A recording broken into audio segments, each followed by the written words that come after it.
Então, muito bom dia. Eu peço desculpa, mas eu vou falar em português, porque acho que será mais fácil para mim e também, porventura, não terei tantos erros como se falando em espanhol. Mas eu falo despacito.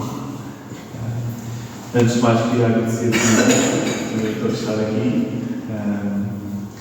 Tenho muito gosto nisso. E eu venho falar um pouco sobre incêndios, sobre a questão, digamos, uma problemática que afeta neste momento muitos países, em particular o Mediterrâneo, Portugal, Espanha, Itália, por aí, porque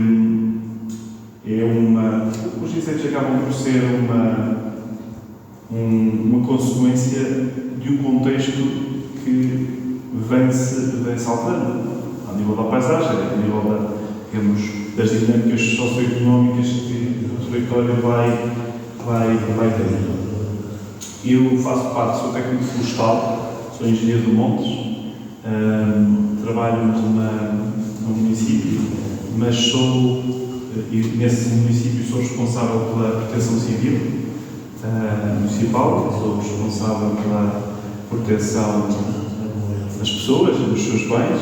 Estive envolvido também no combate, na luta à pandemia, também fui responsável um pouco pela organização e sei a dificuldade que consistiu para toda a gente essa adaptação bruta ou brusca para um fenómeno que não estávamos preparados. Era uma situação, a pandemia tem aqui algumas similitudes com os incêndios. A pandemia nós não sabíamos que poderíamos ser confrontados com ela, portanto foi uma coisa muito imprevisível. Os incêndios já não temos essa desculpa. Os incêndios nós conhecemos já bastante os incêndios, porque faz parte do fogo, faz parte do nosso território e, portanto, temos menos desculpas para não sermos tão bem conseguidos na resposta, ou seja, porque é uma realidade presente, passada, presente e futura. A pandemia pode surgir, eventualmente outras, mas os incêndios não vão fazer parte sempre do nosso contexto. Mas também, como dizia, além de ser responsável pela proteção civil no município, sou presidente desta associação florestal, que se chama AIA Floresta, que é uma associação florestal e ambiental, e que é uma associação privada, sem fins lucrativos, de proprietários de terrenos, de proprietários, de donos de terrenos e também entidades que geram terrenos, como são os baldios, que aqui são os montes comunais, ou vicinais, também se diz assim. E, portanto, nós representamos, trabalhamos diretamente com os proprietários, com esses gestores, no sentido de os ajudar a fazer uma gestão mais ativa, mais economicamente mais interessante, para que se mantenham as atividades económicas que suportam toda a gestão florestal. Eu, antes de prosseguir também, apresento um bocadinho mais a nossa organização. A nossa organização, a AIA Floresta, tem essa missão, como disse, é uma associação sem fins lucrativos e foi fundada em 2023, neste momento fez 20 anos, e neste momento já tem um corpo técnico significativo, são 6 técnicos superiores, mais uma administrativa e 4 equipas de sapadores. As equipas de sapadores florestais são equipas de gestão de áreas, ou seja, fazem corte de mato, fazem chamada com os equipamentos manuais, fazem a manutenção dos espaços florestais, fazem podas, fazem corte de árvores, fazem desramações, fazem toda a silvicultura e também algumas delas trabalham em projetos mais específicos, para além da vigilância e da apoio à primeira intervenção e rescaldo nos solos, tem uma equipa com uma extremidade mais específica, porque também apoia um projeto de usinagem que falaremos depois mais tarde, no mar, no Triboeiro, e passar a falar também há uns projetos mais concretos, digamos, de valorização e de prevenção florestal. E, portanto, essas equipas são equipas de profissionais que agora em Portugal tem havido uma aposta muito significativa no aumento desse tipo de equipas, que podem ser equipas que estejam integradas, ou seja, é um programa nacional, chama-se Programa de Salvadores Florestais, e que tem várias entidades que podem beneficiar das associações, desde baldios, comunidades de baldios, desde autarquias, em que recebem parte, cerca de metade do apoio vem do programa do Estado e outra parte, outros 50%, tem que ser a entidade a gerir esse rendimento para garantir as equipas. Tem havido uma aposta nesse sentido, porque entendem, parte política, digamos, nacional, que é uma forma de ter uma atividade mais presente e mais efetiva no território. E por isso é um programa de Salvadores, um programa que está sobre as cadrinhas verdes, se calhar já viram. Aqui em Espanha, não sei se, penso que haverá coisas similares, não sei se é exatamente assim, mas depois teremos, claro, todo o interesse em discutir estes programas, mas para dar uma ideia de tipo que são. Portanto, já temos um corpo, digamos, um recurso humano com alguma, são cerca de 27, 28 pessoas, e portanto visa essencialmente o desenvolvimento florestal e ambiental daquele território.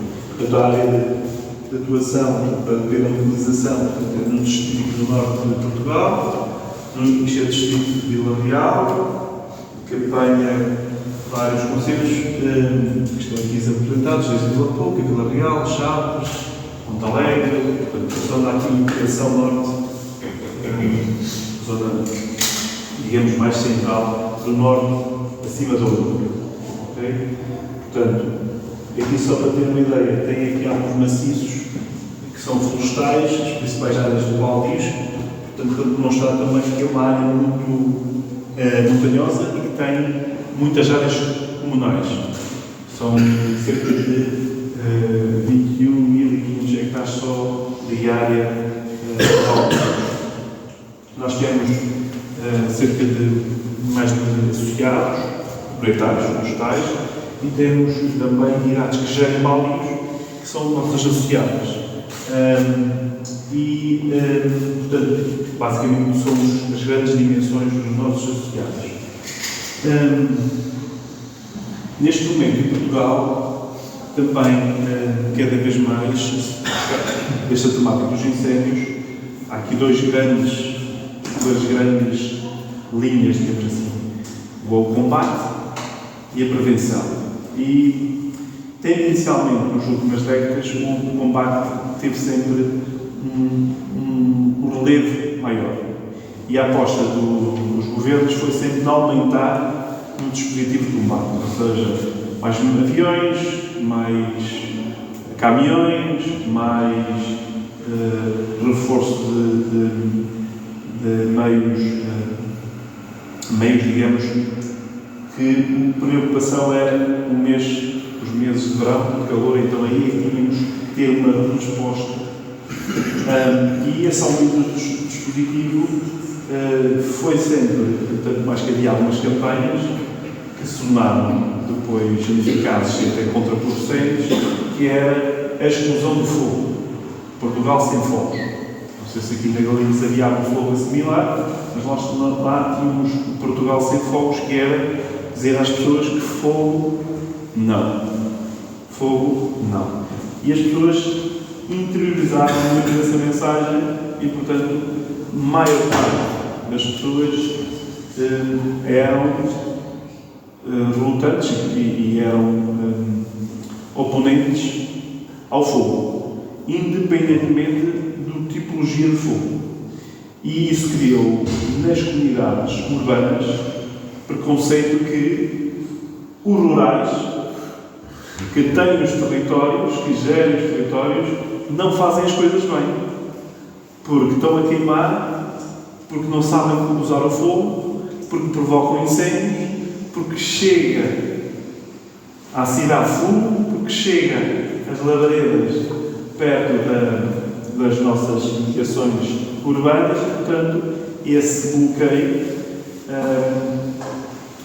foi contraproducente e em Portugal, felizmente, já se mudou essa abordagem, porque se verificou que a ausência de fogo, o fogo tem um papel, o fogo nem todo é mau. Há muito fogo que é bom, que é feito segundo critérios, na alturas que são apropriadas, em que há teores de umidade e há temperatura também adequadas, e portanto, essa ideia de que é possível mantermos a paisagem, mantermos a proteção, mantermos a economia a funcionar com regras bloqueadoras daquilo que são as práticas, daquilo que são as dinâmicas, porque os urbanos muitas vezes há esta ideia de que a natureza, ela própria, não é? Faz o papel independentemente da intervenção humana, mas nós vivemos em áreas humanizadas. Não há florestas virgens, não há territórios virgens. Todos os territórios que existem, com mais ou menos intervenção, são territórios feitos pelos homens. E são de práticas culturais que têm um saber, porque foram, ao longo do tempo, maturadas, ao longo do tempo, trabalhadas. Não é? O Mediterrâneo é toda uma paisagem humanizada de relações entre a natureza, que a natureza beneficiou da atividade humana e o restante. Só que o homem também soube daí tirar o maior partido daquilo que era natural. E esta questão do escolher o fogo, o que é que faz? Faz aumentar a densidade, a matéria que há na matéria verde. Porque se nós não reduzimos, havendo no passado havia uma maior presença humana nos territórios, havia uma necessidade de energia, ou seja, uma necessidade de utilização do espaço muito mais exigente. As pessoas precisavam de se aquecer, as pessoas precisavam de produzir fertilidade, estrumo, e o estrumo resultava da gestão da floresta. As pessoas iam buscar o estrumo, o mato, à floresta para fazer câmbios com os animais. E a Galiza não deve ser diferente. Iam buscar a lenha para se aquecer, e hoje temos outros tipos de energia, não é? Os animais precisavam de pastorear, precisavam de alimento e utilizavam recursos. E, portanto, essa carga humana de atividade, além de ser muitas pessoas, não havia processos muito industrializados, mas havia uma presença muito forte nos ecossistemas. Nós vimos aqui hoje, que é uma situação que também acontece lá, e eu estive a reparar, amanhã, que há, por exemplo, muitos soltos abandonados. Soltos abandonados. Soltos desses que no passado tiveram uma dinâmica de... Ou seja, não tinham a vegetação que têm hoje. Estavam geridos, estavam lavrados, estavam cultivados. Isso, obviamente, que é uma barreira ao fogo. O fogo não progride num terreno que não tem combustível, que está utilizado, que está trabalhado. E, portanto, esta ideia de necessidade de intervenção, de gestão, nas práticas, era usado o fogo, eram usados os animais, era usada a agricultura, com uma intensidade de utilização do território diferente, completamente diferente da atualidade. Porque havia uma valia para a sociedade económica e social dessa utilização. E o que aconteceu foi que houve um colapso. E o colapso resultou da transformação social, da evolução, da possibilidade de termos energia mais barata. Nós podemos dizer que a energia é cara, o combustível para o carro está caro, mas ela está muito mais barata do que era no passado. Porque no passado, em Portugal, havia pessoas que trabalhavam um dia, todo dia a trabalhar, para terem uma broa de pão. Uma broa de pão. Ou seja, a energia que eles, do trabalho deles, eles conseguiam obter do salário, era comer um dia ou dois. Hoje em dia as pessoas podem ter, às vezes, a ideia de que temos menos rendimento, e às vezes há uma perda, há uma estagnação, obviamente, mas hoje em dia a gente consegue trabalhar e, naturalmente, o salário dá para pôr combustível por mais do que 3 ou 4 dias. Portanto, há uma diferença absurda, não é? De dinâmicas. E a gente muitas vezes não tem essa percepção porque a gente está focado no dia-a-dia, não é? No dia-a-dia não faz essa dinâmica. E por isso, Aqui há este aspecto de que o mundo evoluiu, a energia é muito mais barata, não há necessidade de roçar mato para ter fertilidade, podemos comprar adubo. E houve desenvolvimento, houve tecnologia, houve a descoberta do adubo de síntese, que é numa fábrica que se produz adubo. E isso é muito mais barato, muito mais eficaz produzir adubo que andar a cortar o mato, trazê-lo praticamente para os animais, estarem lá durante 6 meses, tirar o mato, pô-lo depois no terreno e distribuí-lo à mão e depois completamente diferente a situação. Portanto, essas transformações económicas de facilidade de obtenção mais energia mais barata, facilidade de haver alternativas, é muito mais rentável as pessoas utilizarem, isso é uma contestação, uma constatação. É muito mais barato ou muito mais interessante as pessoas irem trabalhar para atividades urbanas ou mais profissionais do que se ficarem a trabalhar na agricultura porque são menos remunerados, ganham menos na agricultura, ganham menos. As pessoas naturalmente abandonaram essas atividades. Não foi por não reconhecer, às vezes até interesse, têm as suas valias, mas foi porque são atividades que não geram tanto valor, ou o trabalho não é tão bem pago como podem usufruir, sendo professor, sendo médico, sendo outras atividades. E, portanto, houve um esvaziamento da área rural. Isto para chegar aqui.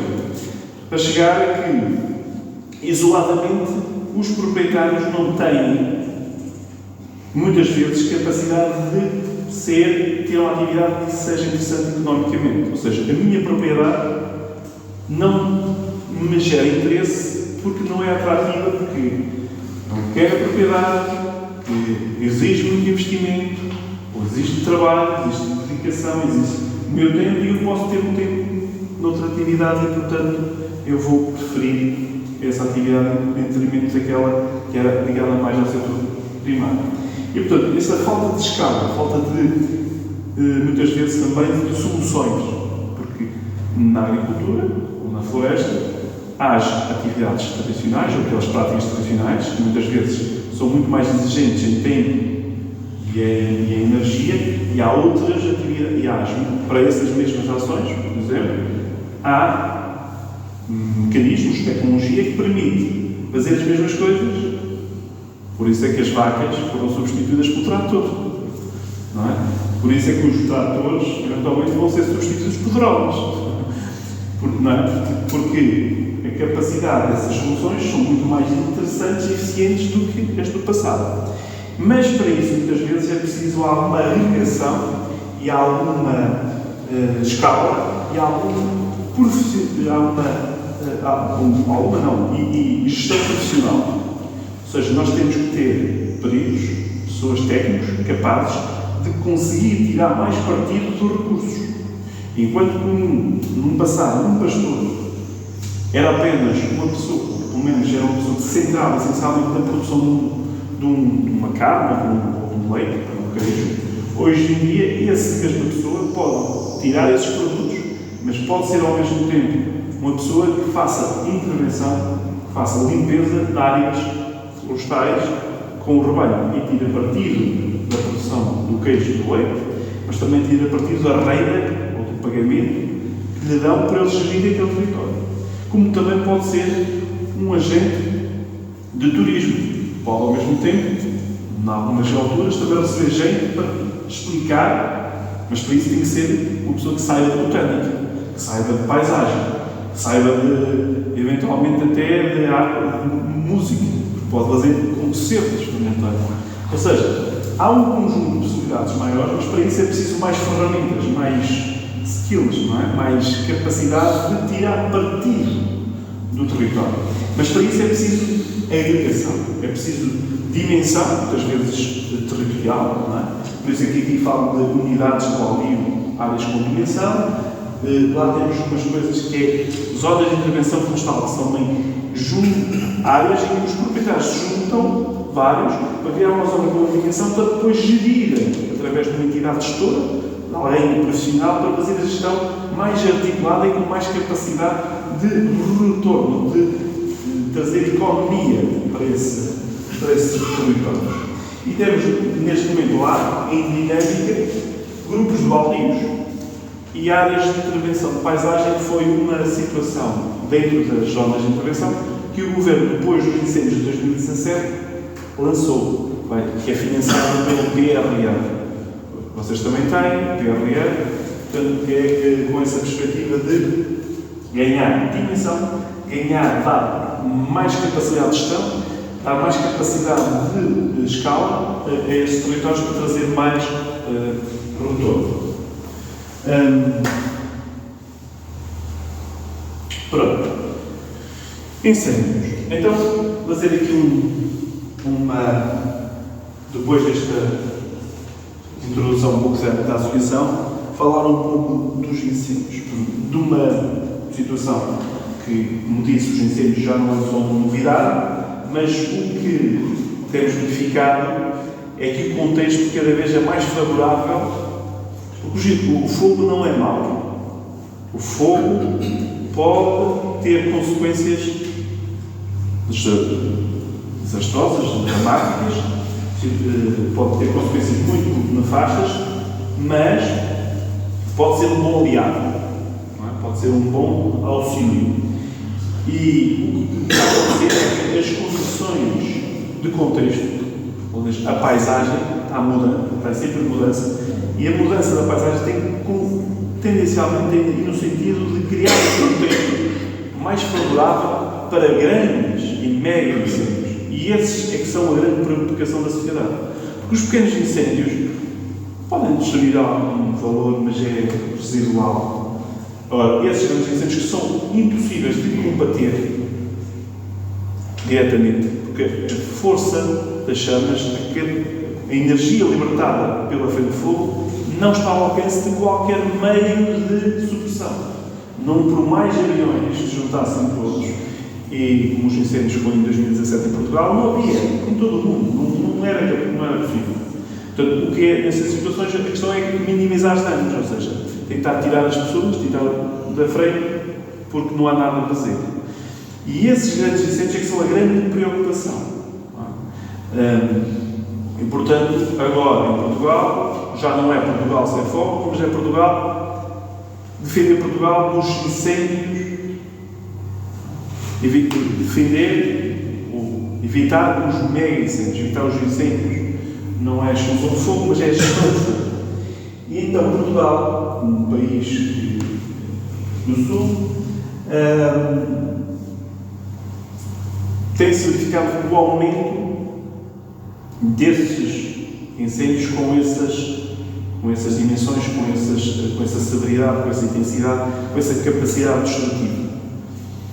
Não só em Portugal, são relatos que temos no Canadá, tivemos no Chile, há um aquecimento global, há uma alteração climática que tem eventos extremos, cada vez mais eventos extremos, e cria as condições, juntamente com as condições meteorológicas, há umas condições de contexto estruturais que são a paisagem, que são, digamos, a nossa dificuldade em gerir o território. A agricultura nos territórios, principalmente rurais, cada vez é menor. A pastorícia, praticamente, em muitos territórios, já está reduzida a pequenos criadores, ou muito pequenos, ou seja, a carga animal é muito baixa. A floresta, muitas das culturas não são geridas, porque não são sustentáveis. Portanto, há aqui um conjunto de dimensões desse nível que acabam por criar um contexto para que, quando o incêndio ultrapasse uma determinada dimensão, já não é possível de combater, já não é possível de extinguir e acaba por ter uma capacidade destrutiva brutal.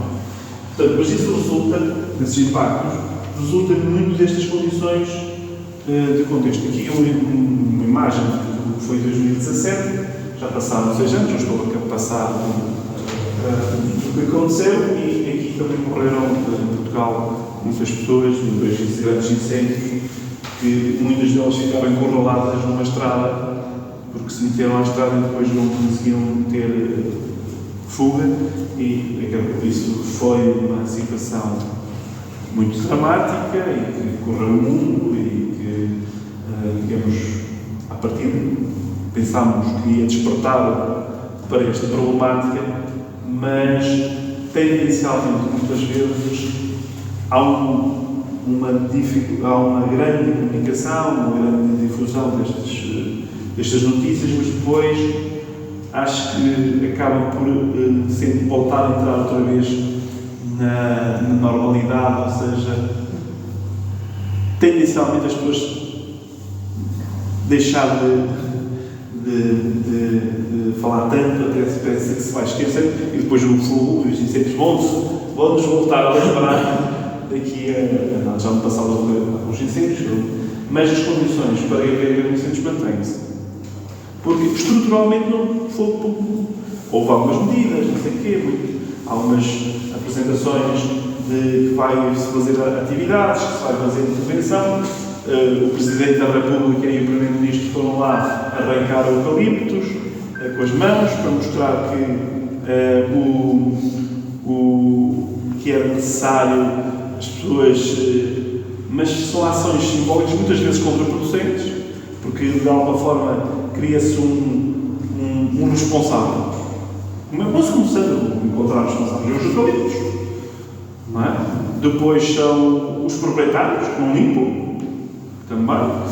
Não sei se aqui em Espanha é similar, mas em Portugal tem que haver um responsável. Não é?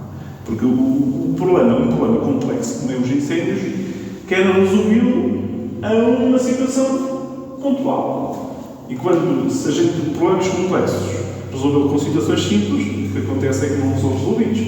Porque só se estamos a trabalhar o pormenor daquilo que é um todo. Não é? Porque há muitos sítios que nem sequer têm eucaliptos, e há também. Não é? Há muitos sítios que até os proprietários vão limpando alguma coisa e também há, não é? Pode às vezes haver alguma diferença. Portanto, mas a questão aqui é estrutural, é a questão económica dos territórios. A questão vai ter que ser às causas. Não é? O que é que está a razão dos incêndios? Porquê é que os incêndios estão ali? Claro, há situações que nós não controlamos e não depende de nós. Mas há outras situações que temos que olhar como é que nos organizamos. Temos que ir mais ao fundo, mais às causas, para poder realmente encontrar soluções. Temos que nos focar mais nos problemas e perceber os problemas, entendê-los verdadeiramente, não passar só por simplificá-los, mas aumentá-los, digamos, de forma a encontrar verdadeiras soluções. Aqui há alguns, isso toda a gente tem essa noção, os incêndios têm esse problema. Não sei se obviamente que o fogo tem vantagens e desvantagens, como pode ser uma solução muito interessante, como outras soluções. Não é? Como o gado não é só que tem aspectos positivos, não tem a ver com a solução, assim, com o sistema, com, digamos, a técnica, com o modelo, mas sim como é que a gente utiliza. Não é? Como é que a gente utiliza essas técnicas? Não é? Seja o fogo, seja o gado, seja a agricultura. A agricultura pode ser extremamente interessante do ponto de vista ecológico, sustentável, ou pode ser uma desgraça total. Nós temos situações, como por exemplo, outra situação, a medicina pode ser, ou a inteligência artificial pode ser uma coisa brutal, pode ser muito boa. A internet, tudo isso tem um reverso da medalha. Portanto, não há soluções. Há as práticas, é mais importante saber como é que é a prática.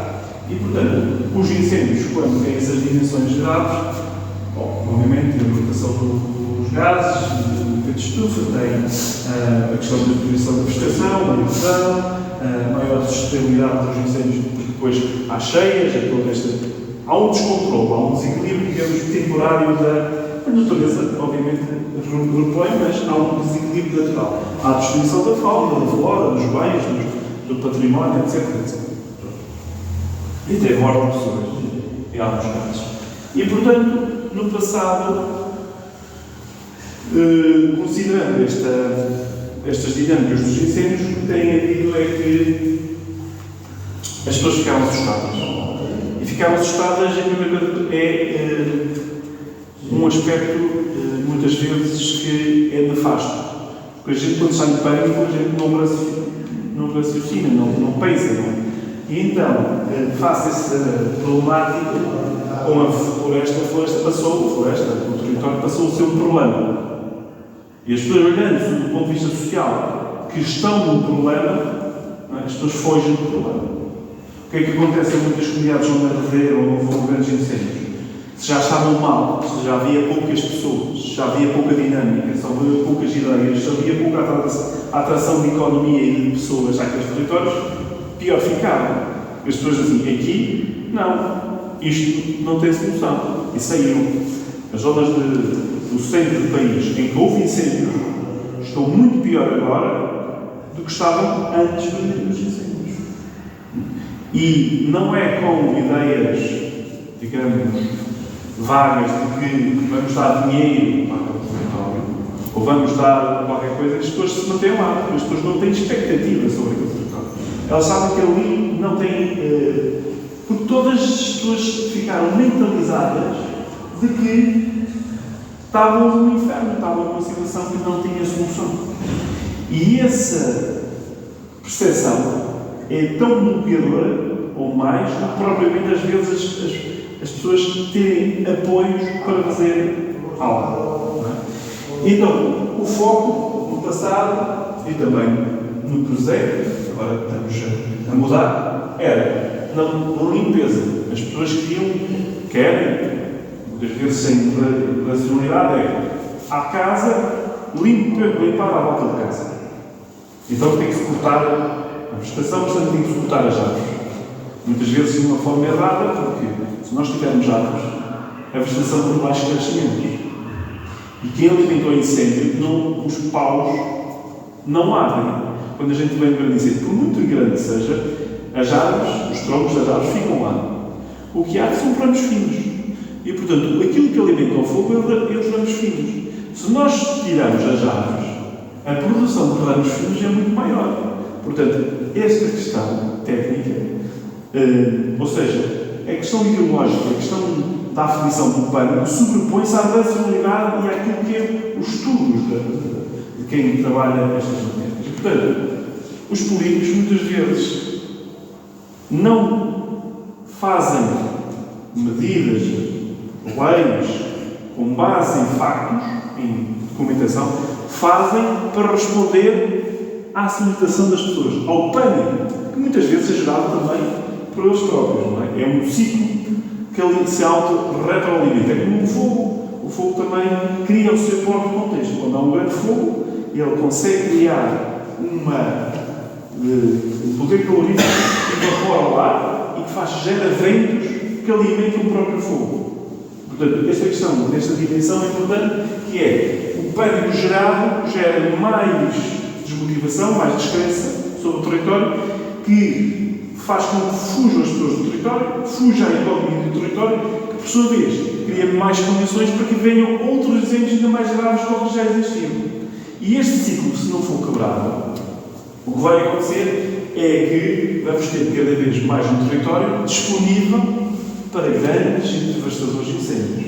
Ou seja, que vão surgir, não sabemos quando, mas vão surgir. E, portanto, esta questão da preocupação com a limpeza, com o corte de árvores, com regular, com impor regras, com dizer aos proprietários que têm a obrigatoriedade de limpar. E lá em Portugal havia essa ideia e essa prática que os proprietários têm que limpar. Mesmo que não tenham dinheiro, têm que limpar. Mesmo que não tenham rentabilidade, têm que limpar. Mais a proibição do uso do fogo. Não se pode usar o fogo. E quando não se usa o fogo, o que acontece é que aumenta cada vez mais os combustíveis. Não é? Estamos a aumentar, porque ninguém limita. Se já não há gado, se já não há agricultura, se por aventura ainda não há pequenos incêndios que vão fazendo um mosaico e que vão criando ali bolsas e que vão interrompendo aquela manta toda de combustível, vai acontecer é quando houver um que salta. Naturalmente vai haver um, não pode não ser por os fogos, que resultam de muitas coisas, de muitas causas, podem ser humanas, a maior parte, ou negligência, para fazer uma queimada, não sei o quê, ou por intencional, ou então por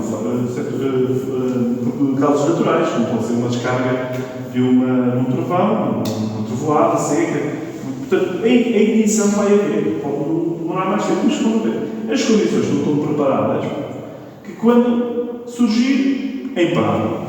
E esse é que é o problema. Nós, ao retirarmos o fogo, ao retirarmos a agricultura, ao retirarmos a pastorícia, ao retirarmos a gestão florestal, estamos a criar cada vez mais as condições para que o fogo seja mais destrutivo.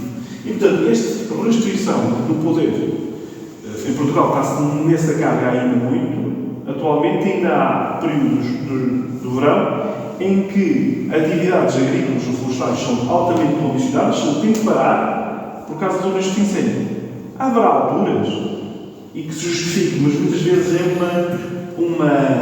uma preocupação exagerada e que faz com que quem trabalha nessas áreas cada vez tenham a vida mais dificultada e tendencialmente procure alternativas até acaba por não abandonar. Se eu estou a fazer floresta, estou a gerir floresta e paro não sei quando, tenho que pagar os empregados e depois não tenho alternativas, não, paro disto e vou fazer outra atividade. Quem é que perde? A gestão, que é perde a atividade. Portanto, esta carga na situação da floresta ser um problema, porque a floresta é um problema, ter árvores ao pé de casa, ter árvores ao pé de casa é um problema, ter floresta junto às estradas é um problema. Então, cada vez mais, não é um atrativo, não é um valor, é um ónus. E, sendo um ónus, as pessoas procuram libertar-se desse problema, não fazer essas atividades. E, portanto, o problema é vasto, é complexo e obriga a uma consciencialização e uma mudança, digamos, mental e conceptual no sistema. Nós temos que, cada vez mais, procurar saber quem é a solução, quem faz parte da solução. E fazer um pouco como é o projeto que está em dinâmica, que é dinâmicas de rede de partilha de soluções para procurar mais conhecimento, trazer mais conhecimento, mais dinâmicas que permitam que as pessoas cresçam e tenham mais capacidade de desenvolvimento. Mas para isso é preciso trazer as pessoas que já fazem ou que pretendem fazer. Essa ideia de dizer, agora vão vir muita gente para o rural. Isso não vão vir porque vão dar incentivos, mas vêm só por incentivo ou vêm porque realmente querem e estão motivados e querem fazer alguma coisa. Porque se o incentivo acaba-se. E se ele criar dinâmicas, interesse, acaba por ser embora, ou seja, gastou-se recursos, mas não se resolveu o problema. Temos que trazer essa gente. E para isso, nós temos que valorizar quem faz. Os proprietários que já fazem, os pastores que já estão, os residentes que já estão, os agricultores, as empresas de turismo, os técnicos e os investidores que já o fazem. E temos que agregá-los, conseguir trazê-los para contribuir para essa solução. E não, obviamente, todos que vierem mais, outros que vierem, são importantes, mas primeiro temos que fortalecer quem é que já está no território. Porque se não fortalecemos esses que estão no território, o mais provável é que esses ainda saiam e não venham outros. E, portanto, também aqui o Estado tem um papel importante, que é, muitas vezes, reconhecer esse papel, reconhecer essa importância e remunerar, apoiar quem está através das práticas que já têm. Portanto, se as pessoas que já têm agricultura e que têm atividades económicas e tiverem uma vida, um contributo mais facilitado e uma remuneração adicional para aquilo que fazem, vão ter mais condições para se manterem no território. E isso às vezes é determinante. Às vezes um agricultor, ou um criador, ou um marceneiro, um florestal, abandona a atividade, muitas vezes por um desespero de que tinha um conjunto de soluções, quer tinham licença, que era para fazer em 6 meses, demorou 2 anos. E demorou 2 anos e finalizou o seu negócio. Tinha um rendimento da atividade e prestava outros serviços ambientais, os serviços de ecossistema, e que estava na expectativa de receber mais ou algo mais, não recebeu. E por isso, aquilo que era a dinâmica económica da exploração, da atividade, não foi suficiente porque faltou aquela pequena margem. Portanto, todas estas parecem às vezes coisas insignificantes, são muito importantes para o conjunto da ação.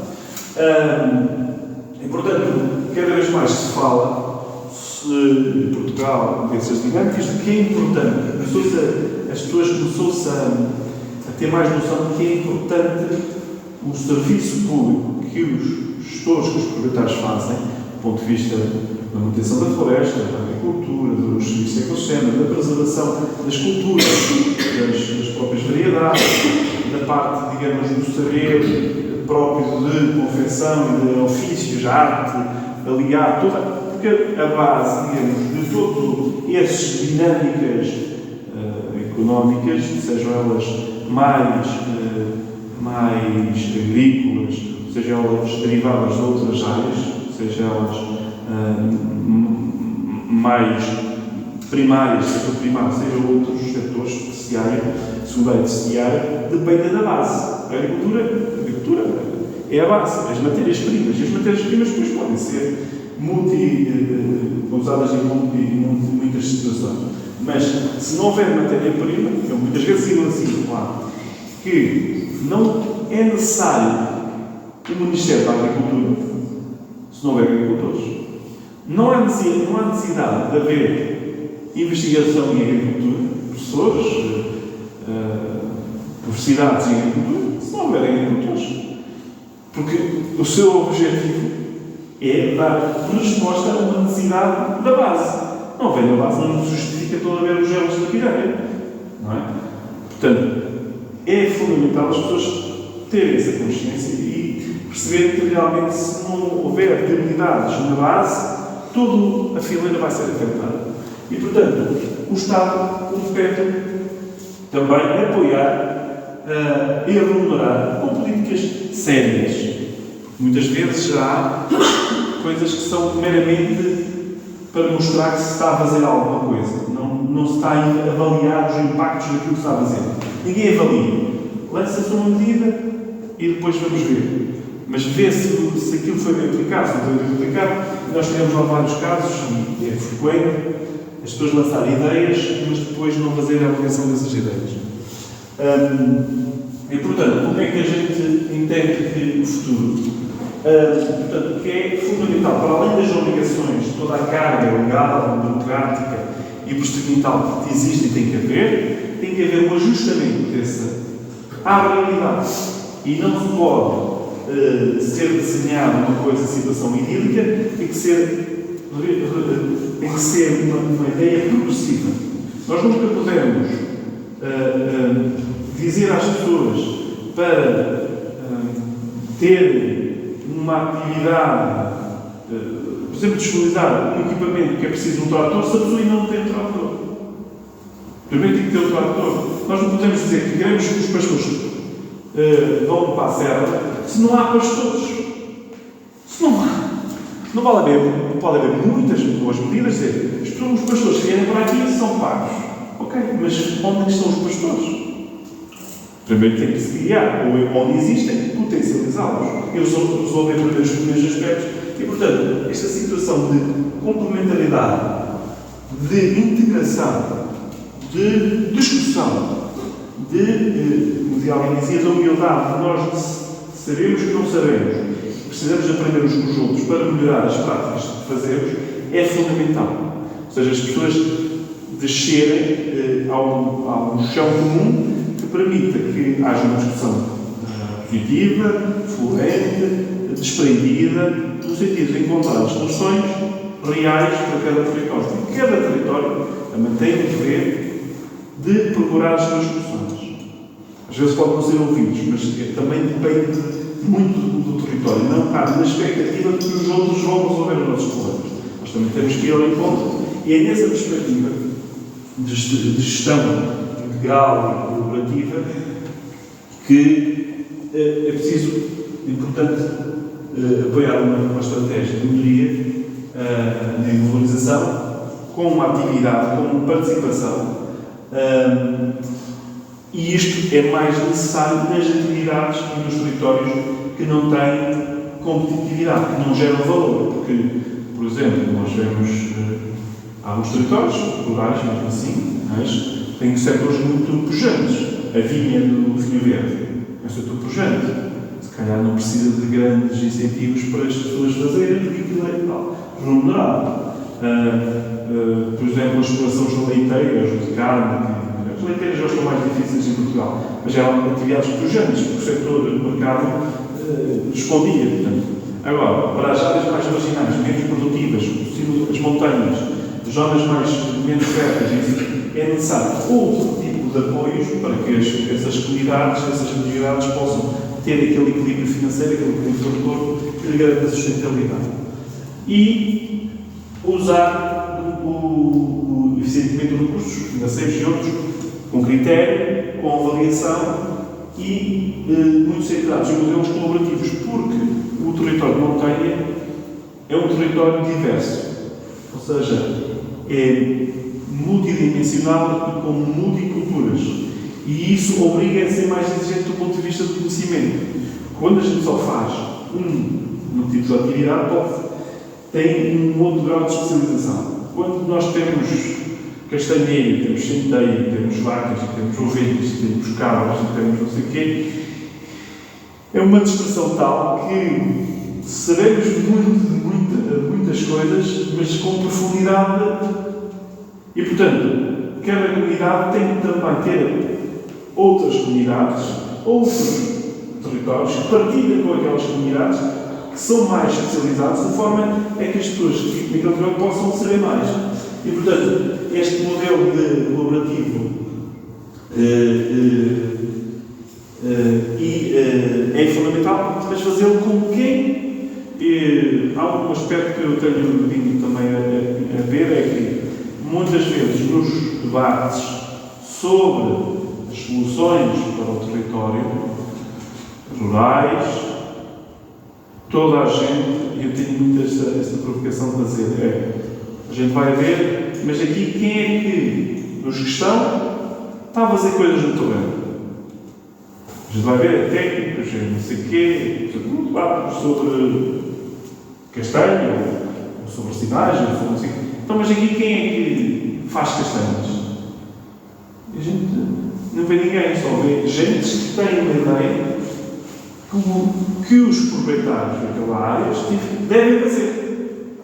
Não é? Eles devem fazer, mas nenhum que está lá faz. Então é mais fácil a gente ir falar e perguntar e trazer, e envolver. Às vezes não é preciso trazer com a sala, temos que ir com eles, ir com eles ao terreno e perguntar: o senhor está a fazer, quais são as suas dificuldades? E ele, naturalmente, ao longo de tantos anos que está a fazer, há muita coisa que ele já sabe que melhorando podia mudar. Portanto, há muito esta ideia de que nós sabemos o que os outros têm que fazer. E não temos a percepção de que nós é que temos que saber o que é que nós podemos fazer mais para ajudar os outros e não estar a dirigir ou estar a dizer o que os outros podem e devem fazer. E essa postura de humildade é fundamental também. Portanto, trazer as pessoas que não fazem, porque é mais fácil fazer com essas do que estar a criar outras. É muito mais fácil ao Estado, às comunidades, à sociedade, é mais barato pagar alguma coisa a quem já está a fazer, pagar no sentido de remunerar a atividade, não é só dar. Você agora não precisa fazer nada, está aqui o seu. Não, está a fazer, vamos verificar, sim senhor, está a fazer, tem o seu. Está aqui a fazer, então toma lá. Do que está, depois não. Aquilo acabou e o Estado depois vai substituir para fazer. E isso fica muito mais caro e é insustentável para o orçamento do Estado. Portanto, eu entendo aqui, resumindo, que esta governança e esta capacidade de intervenção é fundamental e há dois focos na questão dos incêndios. Há um que é reduzir o custo da gestão, o custo do fogo, como é que a gente reduz o custo, e para reduzir o custo, o que é que tem que fazer? Temos que fazer gerir mais território de forma mais barata. Se eu, em vez de andar lá com enxada, é muito mais caro, muito mais penoso. Se eu tiver alguém que saiba fazer fogo controlado, faz muito mais hectares, gera muito mais, de uma forma eficiente, mais barata, e eu tenho a minha propriedade melhor gerida. Quem diz isso, digo, por exemplo, também terá um rebanho, e em vez de estar a cortar, estou a dar o meu terreno para um alimento que vai produzir cabritos, já vai produzir. essa compatibilização. Mas para isso é preciso que eu tenha um terreno que esteja disponível e preciso ter alguém que tenha uma solução que me ajude. E essa convergência, muitas vezes, o nosso problema é a oportunidade do outro. A nossa dificuldade é uma oportunidade. Porque a gente a identificar um problema, estamos a identificar uma possibilidade de desenvolvimento. Então pode ser, muitas vezes, a solução. Não é? Muita área para gerir é uma oportunidade para a gestão. Agora, é preciso encontrar a solução viável, não é? Portanto, a redução do custo da gestão é fundamental. E nós temos que ter mais gestão, envolvendo mais os proprietários, criando ferramentas mais baratas, soluções mais inteligentes, muitas vezes mais inovadoras. Hoje em dia há muita maior capacidade de uma pessoa, hoje em dia tem muito mais capacidade de intervenção de produção do que tinha no passado. Porque as ferramentas, toda a parte tecnológica, toda a parte de apoio é imensamente maior. Temos muito mais soluções. Nós temos que fazer convergir essas soluções para aquilo que são os pontos concretos. Por isso, nós conseguimos hoje em dia gerir uma propriedade com muito menos valor do que fazíamos no passado, com muito menos custo. E por isso, esse é importante, esse foco. Porque isso estamos a baixar o risco de incêndio, estamos a criar oportunidades de valorização. Outro foco é como é que a gente tira mais partido desses recursos. Como é que a gente valoriza mais? Não é? E valorizar mais, muitas vezes, não é por aquilo que a gente acha que é o mais óbvio. Porque a maior parte das soluções, muitas vezes muito mais disruptivas, são aquilo que menos óbvio. Porque a gente pensa, floresta, ok, vamos produzir floresta, ok, mas numa área florestal, podemos produzir uma coisa que no Japão fazem, que é banhos de floresta. E vendem atividades para as pessoas se abraçarem às árvores. Somente isso. Para abraçar. E, portanto, isso é uma forma de rentabilidade completamente diferente. É uma coisa. Mas podemos fazer concertos na floresta. Ou podemos ir observar o solstício no espaço florestal. Portanto, há diferentes abordagens. Mas isso, essencialmente, o que é que há aqui? É talento. O que estamos a falar é de talento. E o grande problema dos zonas rurais é a falta, a escassez de talento. É só isso. Porque os recursos existem. As oportunidades existem. Porque se a gente for passear com um biólogo, ele vai nos dizer que aquela planta serve para não sei o quê, para uma nova crânio, que põe e deixa a pele muito mais, não sei o quê. A outra é muito bom porque tira a constipação, não sei o quê. Mas isso é talento. E esses talentos, muitas vezes, estão focados, estão orientados para outras necessidades sociais. Portanto, valorizar os produtos, os atores, quem está, o saber das pessoas que já fazem, os atores, as atividades e os produtos desses sistemas, que estão chamados os serviços dos ecossistemas, os serviços que são vários, não é? E aqui tem os de suporte, o aprovisionamento cultural, a legislação, ou seja, são todos a questão do carbono, a produção de oxigênio, a produção da água, a qualidade da água, está tudo relacionado com o sistema, com o funcionamento dos ecossistemas florestais, não são os ecossistemas naturais, o suporte da biodiversidade, da natureza, está aqui o fornecimento de fibras, de matéria-prima, de resina, isso são bens que a sociedade toda tem. E os culturais, do ponto de vista das práticas, digamos, todas dos saberes que estão incorporados no fabrico, na produção, tudo isso são bens tremendos. Olha, como é que a gente tira mais partido disso? Como é que a gente consegue tirar mais valor? Portanto, são imensas as vantagens que estão associadas a estas dinâmicas que eu falei. Vou passar aqui. E, portanto, toda esta situação para simplificar o processo, atuar na gestão, na capacidade de nós fazermos com mais eficiência e atuar na valorização, como é que a gente tira mais partido do que tem, pode fazer com que a gente quebre esta armadilha, este bloqueio dos territórios. Se a gente conseguir que as pessoas consigam tirar mais valor do próprio sistema, vamos fazer com que as pessoas fiquem e procurem aqueles territórios. E isso é um aspecto diferente. Portanto, atividades como o aumento da rentabilidade, a prioridade nos acessos de apoio, a valorização de áreas menos produtivas, a certificação florestal, o ordenamento, a prevenção e a vigilância dos incêndios, o aproveitamento dos resíduos florestais, são dinâmicas que todas elas contribuem para esta situação dos incêndios.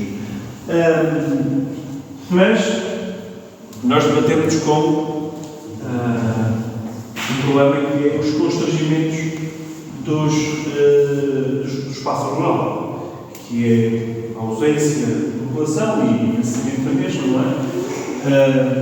Muitas vezes a falta de capital dos próprios proprietários, a falta do risco, do elevado risco de incêndio e a recorrência cada vez maior dos incêndios. Isso, notícia que já referi, retira muito motivação e dinâmica aos territórios. Mas há oportunidades e nós podemos ver a perspectiva sempre do que chega está tudo mal, olhar sempre para a perspectiva mais menos olhar, uma perspectiva, tudo bem, não esquecem tudo que está mal, conseguir olhar, focar-nos naquilo que, porventura, é uma oportunidade. E, portanto, há cada vez mais soluções para a gestão dinâmica do fogo, há cada vez mais uma política, pelo menos uma ideia global do planeta, da necessidade de reflorestar os valores ambientais e da biodiversidade, a questão climática, o contributo para a transição climática, tudo isso, e cada vez mais também os produtos naturais, melhores, têm valor adicional. As pessoas conhecem o valor pela questão da saúde, pela questão do bem-estar, pela questão da partilha com a natureza, a ligação à terra, conhecem e reconhecem esse valor e estão mais disponíveis para pagar. Eu trago, eu não sei quanto tempo eu tenho, não sei quanto tempo é. Posso? É um vídeo. Só para não me descarrilar. Quantos mais? Um pouquinho Quanto é que é? 5 minutos. 5 minutos? Sim. Ok. Para nos descarrilar, para não quero estar.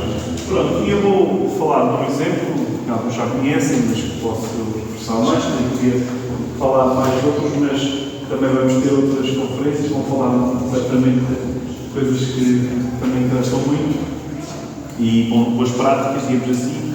Vou falar de uma, que é a Unidade da Redondeza, que é um projeto de envolvimento que procura, de alguma forma, materializar na prática aquilo que eu estive aqui a dizer.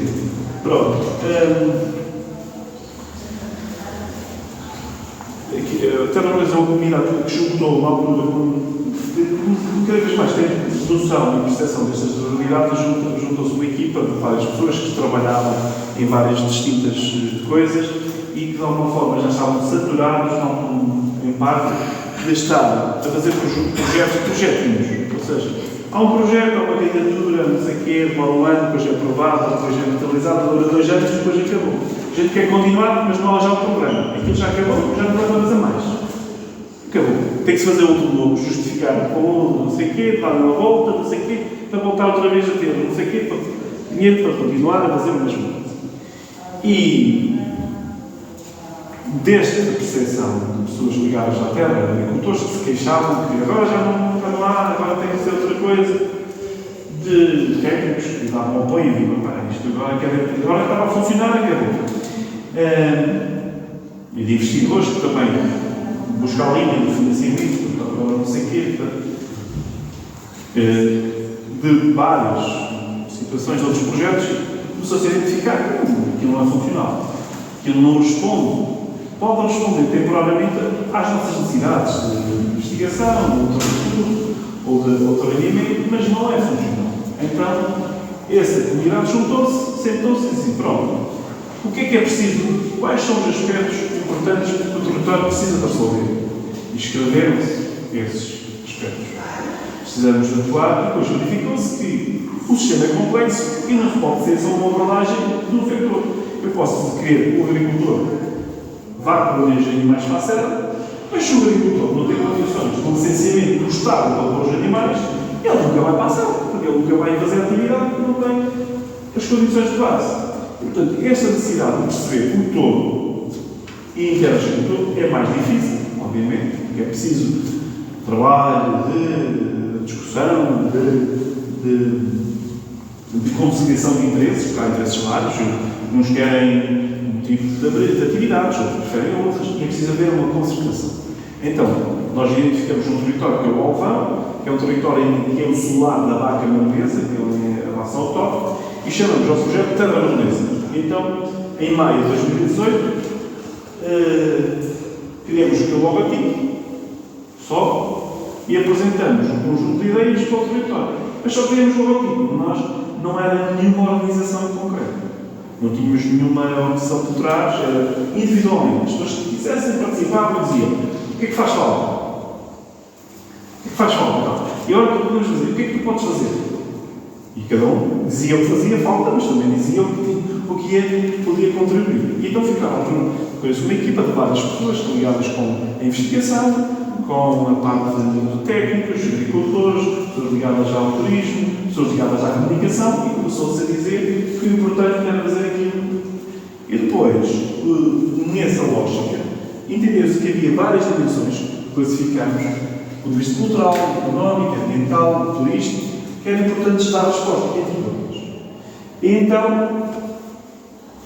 esta ideia de trabalho em conjunto permitiu que se comunicasse claramente aquilo que se era defendido para aquele território. Um dos graves da situação do rural é quando vamos ao rural, o que é preciso, muitas vezes não sabe muito bem, também é um problema, mas depois começa a dizer que precisa de tudo. E quando a pessoa chega num sítio, em vez de levar um pedido, nós queremos que leva 30, em Portugal também se faz isso, quando é para identificar o que é que o rural precisa, já se fizeram vários estudos, as medidas o primeiro estudo era de 167 medidas, que iam a não sei quantas dezenas de programas, que eram avaliados por não sei quantas instituições. O que é que aconteceu? Não fez nada, praticamente. Era tanta coisa que é impossível de controlar. Então, nós tentamos condensar isso em poucos pontos, para que se pudesse ser transmitidos. Não é? E, portanto, a comunicação aqui é fundamental. Portanto,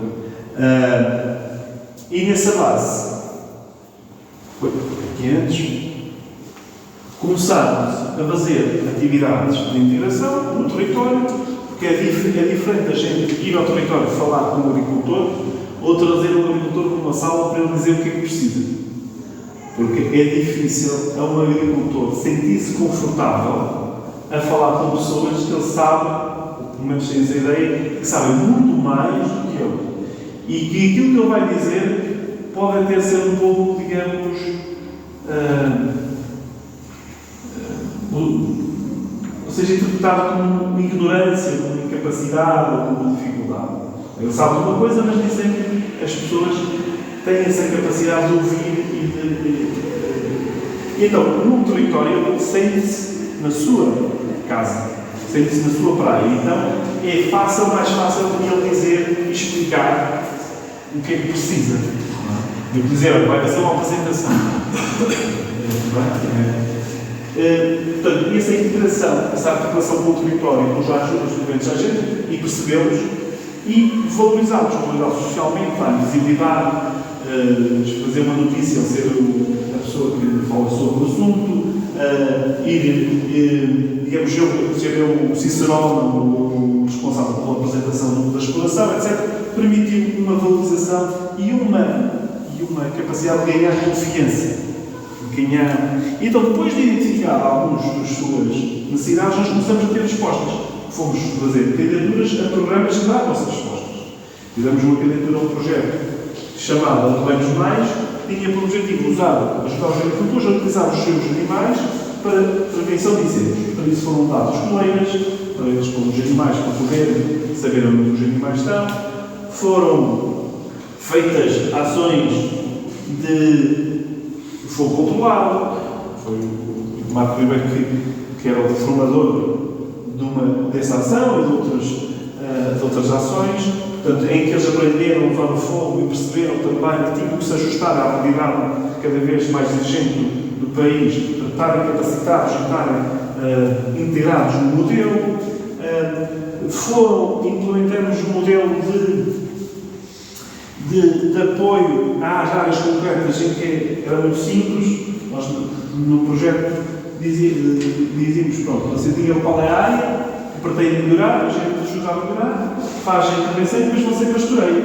E depois fazia-se a monitorização concreta, fácil, era só chegar lá e ver, olhar para as fotografias e ver as diferenças de melhoria da pastagem. Portanto, eles, de alguma forma, eram implicados, mas eram responsabilizados numa estratégia, digamos, de integração, em que reforçava essas áreas, iam reforçar a rede que o Estado estava a construir, a rede chamada rede larga, a rede primária, de prevenção de incêndios, e integrar essas ações. Através de ações de capacitação, de práticas, de receitas e de ações de educação ambiental com os criadores, em que se ia ao território, portanto, esse tipo de atividades. Portanto, basicamente aqui, ligações. Cada vez mais que íamos desenvolvendo essas atividades, íamos ganhando mais confiança e mais a capacidade de envolvimento e de atuação. Trazendo mais mercado para o território, diversificando as opções, as possibilidades, melhorando os serviços ambientais que são produzidos e programas de animação e de visitação. Entretanto, outros projetos surgiram, nomeadamente projetos como que foi a criação de uma escola de pastores, foi um projeto de LIFE, que é um projeto que agora está também em desenvolvimento. Portanto, essa comunidade começou, mas os projetos, de alguma forma, que iam sendo captados, não partiam do início, ou seja, não era um reinício, era uma continuidade daquilo que estávamos já a fazer. Portanto, criamos este selo de sustentabilidade em que permitiu começar a trabalhar e divulgar nos restaurantes, e está-se nesse processo também. Ou seja, aqui a questão da escola de pastores, portanto, criar, capacitar jovens e outras pessoas, quer do rural, quer do urbanos, que queiram saber mais sobre o assunto e dar visibilidade e estatuto a essas pessoas. Aqui são algumas ações práticas, tinham uma componente muito prática e tinham envolvimento. Os professores, ao lado do formador, também em cada sessão havia um tutor que era criador, que era uma pessoa com mais experiência e que ia explicar e eram feitas nessas próprias colaborações. Pronto, são atividades também de envolvimento das atividades com o território. Pronto, isto envolve várias organizações ligadas com diversos agentes, desde a Associação Florestal, os criadores, agrupamentos, o Instituto Técnico de Bragança, a Universidade de Trás-os-Montes e outras associações do território. Portanto, e a base do processo desta governança, desta coisa, tem a ver com a confiança. Há processos que são fundamentais, ou seja, a confiança com os atores locais é fundamental. Sem confiança não se consegue trabalhar. Portanto, e isso é fundamental. Depois, outra coisa é a inovação. Cada vez mais temos que trazer para o rural capacidade de novas técnicas, novas abordagens, novas utilizações, novas valorizações. E depois é fundamental criar modelos colaborativos de governança, ou seja, cada um está num processo e saber como é que ele se organiza. E a governança, para finalizar, a governança não é necessário, muitas vezes, há aquela ideia, nós, muitas vezes, em Portugal, temos que é preciso que o governo diga o que é para fazer, para a gente fazer. E quando não há legislação, tem que se criar legislação, porque isso é que vai, digamos, ajudar. O que é completamente errado, porque se nós temos a liberdade total, nós temos a liberdade para fazer as coisas bem. Muitas vezes, quando há uma comunicação, o que provoca é que há situações que eram possíveis fazer sem legislação, que eram podiam ser feitas, e com a legislação que, se não for bem adequada, acabam por ser impedidas, como é o caso do fogo. Ou seja, quando não havia regulamentação, havia boas práticas de fogo que podiam ser continuadas. E hoje em dia, por exemplo, não podem ser feitas porque há a legislação que impede. Portanto, essa desculpa de não fazermos porque não há, o Estado não diz